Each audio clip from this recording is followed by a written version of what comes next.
Sejarah ilmu ini dikisahkan dari seorang janda yang bernama Calon Arang. Entah mungkin beliau merasa tersakiti atau bagaimana, beliau menggunakan ilmu ini untuk menyerang musuhnya.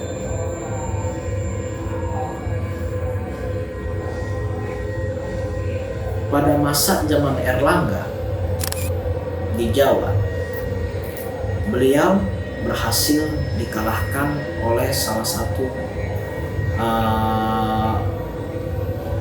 ya boleh disebut sebagai guru Raja Erlangga. Ilmu ini berasal kisahnya ini berasal dari tanah Jawa. Akhirnya Calon Arang berhasil dikalahkan dan banyak murid-muridnya yang lari ke tanah Bali yang pada saat itu masih masuk ke tanah kerajaan Erlangga.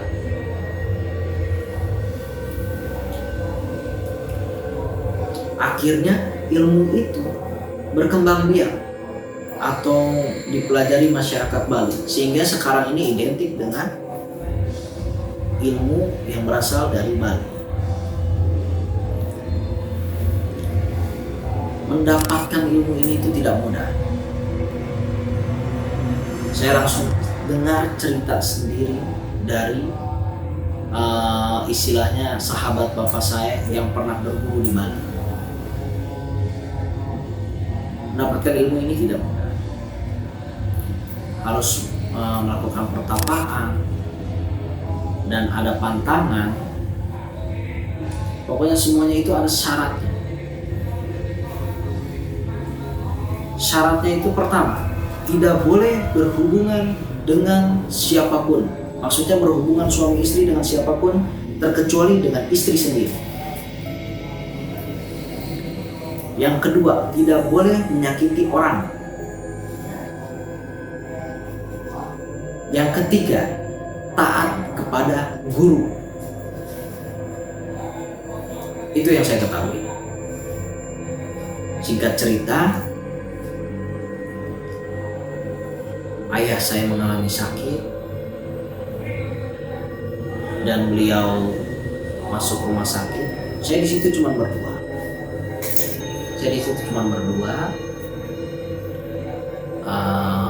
Saya bawa dia ke ruangan UGD waktu itu. Jarum suntik itu nggak bisa masuk, selalu patah. 10 jarum suntik yang bisa masuk itu cuma 1. Artinya 9 jarum suntik yang sudah disuntikan itu patah. Pada saat suntikan terakhir, saya cuma bilang begini, Pak, tolong dilepas dulu. Dia cuma menjawab, Akhirnya itu jarum suntik bisa masuk.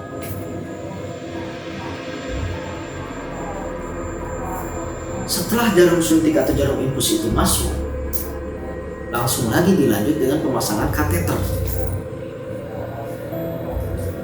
Kateter itu juga gak bisa masuk. Kateter yang gede, yang ujungnya runcing, gak bisa masuk.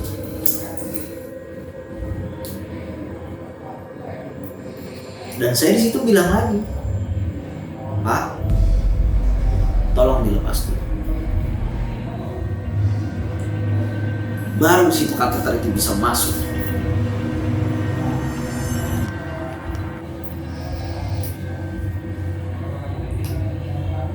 Setelah itu saya langsung lanjut istilahnya untuk mempersiapkan administrasi ya pada saat di rumah sakit. Saya mempersiapkan administrasi. Pada saat di UGD dia cuma bilang begini. Saya sejujurnya nangis pada saat melihatnya. Saya nangis.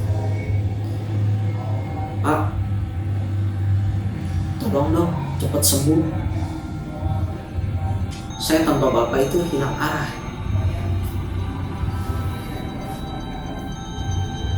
Ini pure benar-benar kisah nyata dengan ayah saya. Ketika beliau bilang, "Kenapa kamu nangis?" "Ya cepat sembuh, Pak. Saya gak mau melihat Bapak sakit seperti ini." "Orang Bapak gak apa-apa?" Beliau cuma menjawab seperti itu.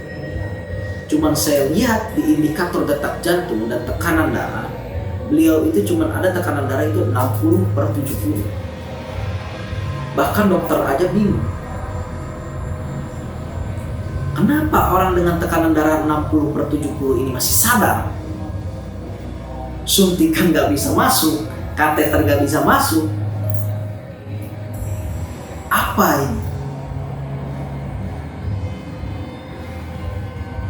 Singkat cerita,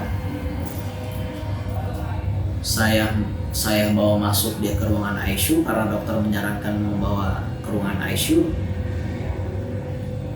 Takutnya kalau menjaga dia ngedrop atau tidak sadarkan diri. Soalnya tekanan darah ini cuma ada 60/70. Saya aja sebagai manusia yang tekanannya di bawah itu ataupun di atas normal, itu pasti sakit, pasti pusing, pasti bahkan bisa sampai tidak sadarkan diri. Saya bawa masuk ruangan ICU. Saya di ruangan ICU itu melihat ada ya orang udah koma, orang udah ya istilahnya pokoknya sudah tidak sadarkan diri semua lah di situ. Saya masuk, saya elapin muka beliau.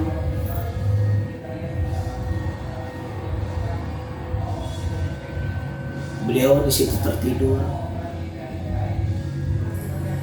Tapi pada saat itu saya ingat bahwa itu adalah ulang tahun beliau. Ini hari ulang tahunnya.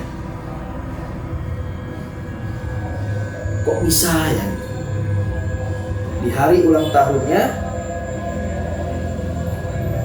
beliau sakit. Saya keluar dari ICU, saya ke bawah rumah sakit dan saya sholat di situ di musola rumah sakit. Saya cuma berdoa, "Ya Allah, kalau umur Bapak saya masih panjang, sembuhkanlah. Kalau misalkan memang sudah waktunya, maka ambillah secara baik-baik dan ampuni segala dosanya. Jangan engkau membuat dia merasa sakit-sakit terus." Saya hanya seperti itu doa dalam hati saya pada saat di musola itu.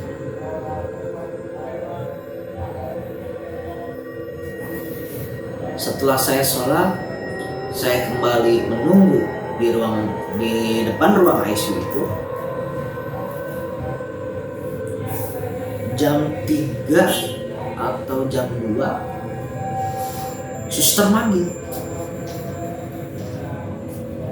"Mas, bapaknya ngedrop." Saya di situ langsung kaget, langsung kalut, langsung lari masuk ke dalam ruangan ICU.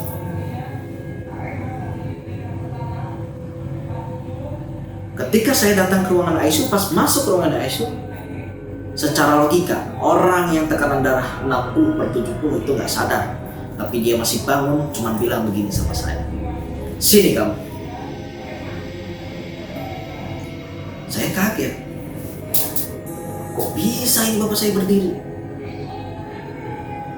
Kok bisa ini bapak saya berbicara? Lancar lagi. Akhirnya saya mendekati beliau. Dan beliau memegang tangan saya dengan erat.